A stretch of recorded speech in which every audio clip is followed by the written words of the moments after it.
Con Luis del Pino y Carmen Carbonell, tu opinión importa. En Mañanas en Libertad.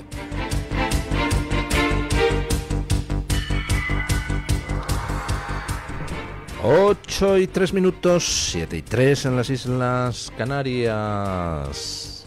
Día 1 de la era post-entrada en prisión de Ábalos. Vamos con las noticias de las 8 con doña Carmen Carbonell.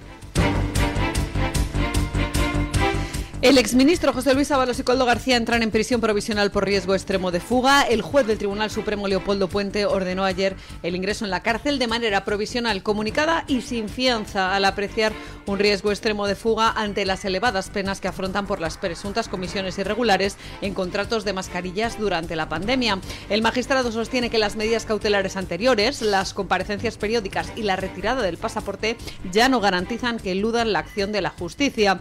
El exministro José Luis Ábalos y su exasesor, Koldo García, fueron trasladados por la Guardia Civil desde la Audiencia Nacional hasta la cárcel de Soto del Real, donde ingresaron a las 6:09. Al parecer, se siguen llevando bien los dos nuevos convictos, teniendo en cuenta que iban a cenar juntos, según publica el periódico El Debate. Tras la orden de prisión, el Congreso ha activado el procedimiento para suspender a Ábalos de sus funciones parlamentarias, como establece el reglamento. Aunque conservará el acta, José Luis Ábalos dejará de cobrar el salario y no podrá votar ni ejercer el resto de sus atribuciones. Bueno, a ver. Primero, dos cosas que puede intentar ahora Ábalos. No, tres. La primera ya la he comentado en los bloques de noticias anteriores. Ábalos se enfrenta a la posibilidad de no salir de la cárcel ya en los próximos, como mínimo, 10 años, después de reducciones de condena y demás. Porque si hay riesgo de fuga ahora, va a seguir existiendo ese riesgo de fuga hasta el momento en que se celebre el juicio. Y en el juicio Ábalos va a pringar sí o sí. Con lo cual, pues Ábalos tiene una salida, que es colabora con la justicia, para que así la Fiscalía pida menos pena para ti y se avenga a que el juez te retire las medidas cautelares de prisión. ¿No quieres colaborar con la justicia? Bueno, pues Ábalos tiene otras dos salidas, que ya una de ellas ya se está comentando en distintos círculos. Ábalos podría renunciar a su condición de diputado, lo cual implicaría que ganaría tiempo, porque al renunciar a la condición de diputado, pasaría el caso a la Audiencia Nacional. Y entonces, bueno, algo de tiempo gana, aunque la verdad es que tampoco creo que la Audiencia Nacional le vaya a retirar las medidas cautelares, aunque vete tú a saber. Tiene una tercera salida, Ábalos, que ayer la sugería un oyente en las redes. Declárate mujer, Ábalos. Di que te sientes que has amanecido esta mañana mujer y exige que te pasen a una cárcel de mujeres. Las leyes que habéis aprobado lo permiten, querido José Luis. Así que yo creo que si te quieres quedar con todo el mundo y reírte de tus excompañeros y demás, pues lo tienes a huevo. Declárate mujer y que pide que te manden al módulo de mujeres. Y así, pues nos reímos todos, ¿no? Bueno, una de las consecuencias de esta entrada de Ábalos en la cárcel, bueno, se la comento ahora. Primero vamos a ver cómo fueron sus primeras horas allí.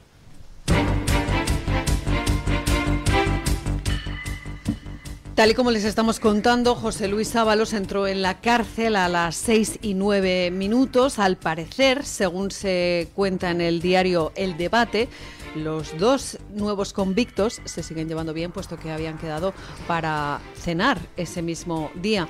Van a recibir el mismo trato que el resto de los presos de la prisión de Soto del Real, según publica el diario El Debate. Ya han recibido su primer kit, concretamente para que puedan pasar las siguientes horas en la prisión. Y ahora que han ingresado, vamos a recordar algunas palabras interesantes de los últimos tiempos. Ábalos está ya en la prisión. ¿Qué decían algunos personajes y qué hacían algunos personajes mientras salían las informaciones sobre Ábalos? Vamos a recordarlo. Como les estamos contando, el juez ha enviado a prisión preventiva a José Luis Ábalos, el hombre que presentó la moción de censura contra Mariano Rajoy, concretamente una moción de la que decía que estaba pensada para recuperar la normalidad, para sacar la corrupción de la política y para defender la exigencia de ejemplaridad en la ética pública. Una moción de censura a favor de la recuperación de la normalidad de nuestra vida pública, sacar de la política la corrupción y volver a hablar de lo que importa a la ciudadanía. Y es que tirando de hemeroteca nos estamos encontrando con perlas como esta, ya que en el año 2018 José Luis Ábalos fue el encargado de defender la moción de censura contra Mariano Rajoy, un encargo personal, al parecer, de Pedro Sánchez, el presidente del gobierno. Tiempo después, en el año 2023, el popular Esteban González Pons parecía olvidar lo de la moción de censura y tenía también palabras para José Luis Ábalos, nada menos que en el debate electoral de las elecciones del 23J organizado por El País. Le escuchamos. Creo que te equivocas no respondiendo a Carlos, porque dejas en muy mala situación a tu amigo Ábalos. Voy a responder yo por ti. Creo, Carlos, que has hecho muy mal, porque no puedes lanzar una insidia sin poner una prueba, en tachar el nombre de una persona en este debate que no está aquí para defenderse y cuya defensora además ha dicho que no lo va a defender.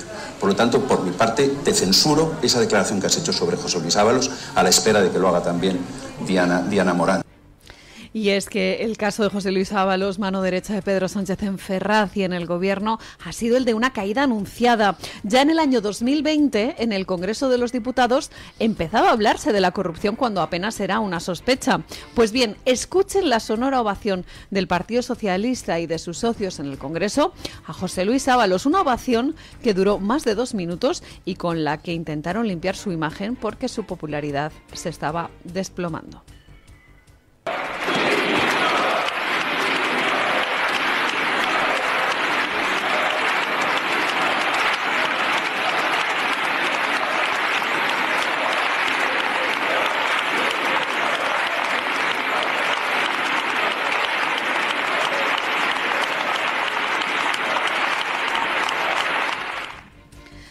Sin duda, el exministro José Luis Ábalos nos ha dejado momentos estelares. Le recordamos una campaña de publicidad que fue la que lanzó el Partido Socialista en redes sociales para hablar nada más y nada menos que de feminismo.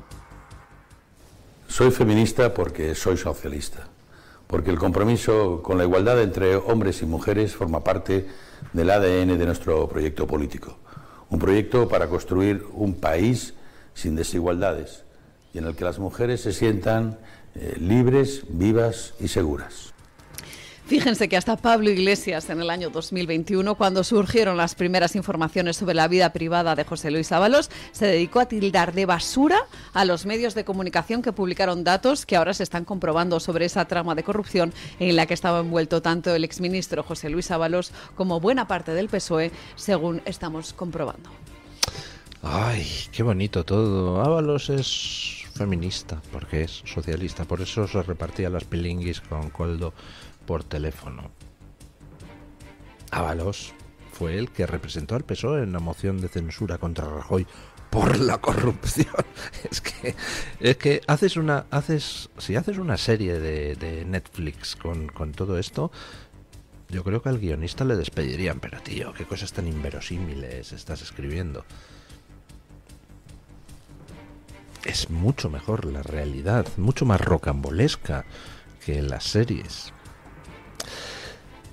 Ese debate en la televisión valenciana por las elecciones del 23J entre Carlos Juberías de Vox, Diana Morant del PSOE, González Pons del PP. Carlos Juberías sacó el tema de Ábalos, de sus corrupciones, de sus... En fin, costumbres peculiares. Diana Morant se hizo la digna y no respondió.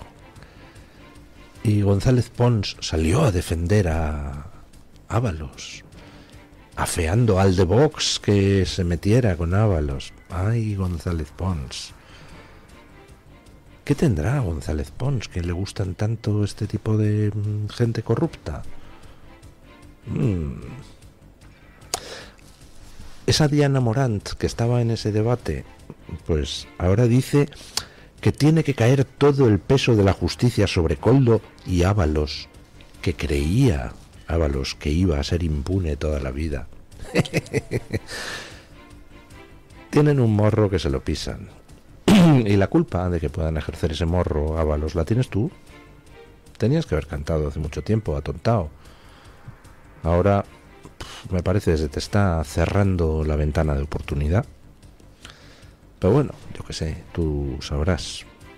Al final vas a pasar a la historia como un corrupto y encima todos estos de Ana Morant y demás atizándote y usándote como muñegote de pim pam pum. Pero ¿por qué te dejas, chavalote? Si no te hubieras dejado, pues no estarían tan creciditos contra ti estos amigos del partido corrupto. Bueno, pues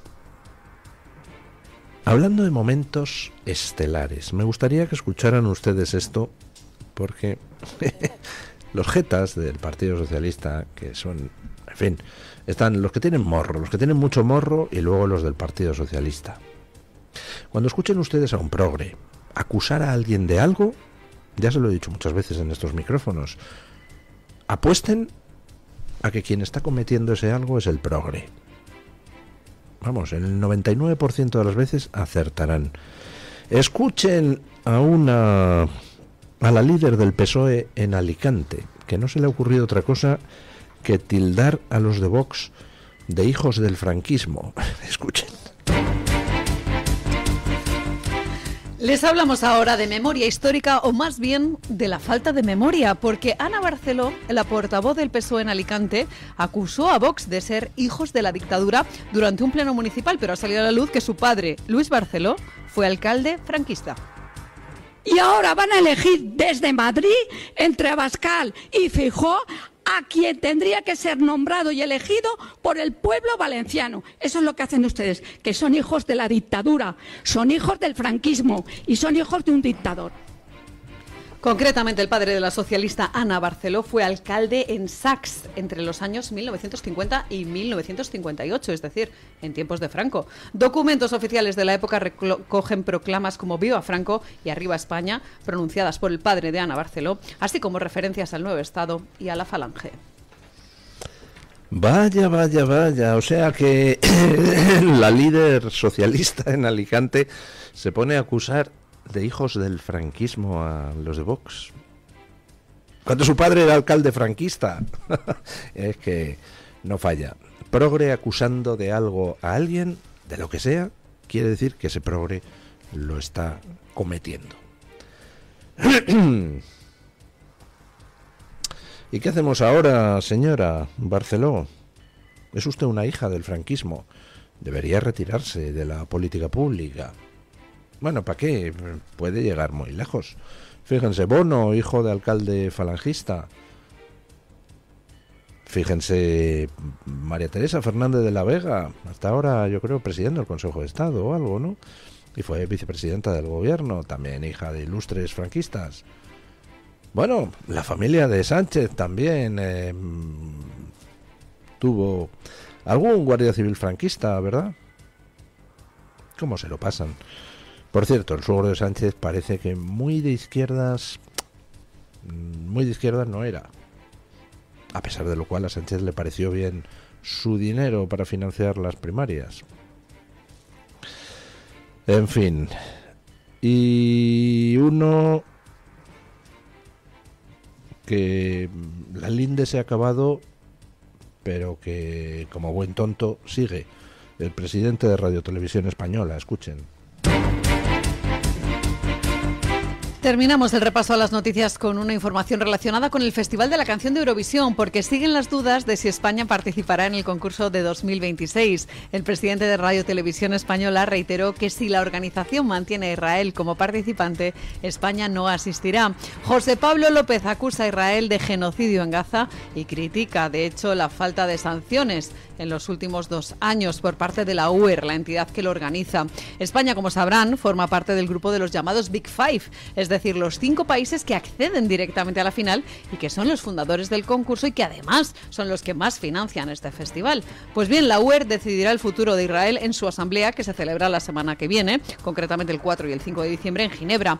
Otros países como Bélgica, Islandia y Finlandia también van a condicionar su participación al boicot a Israel.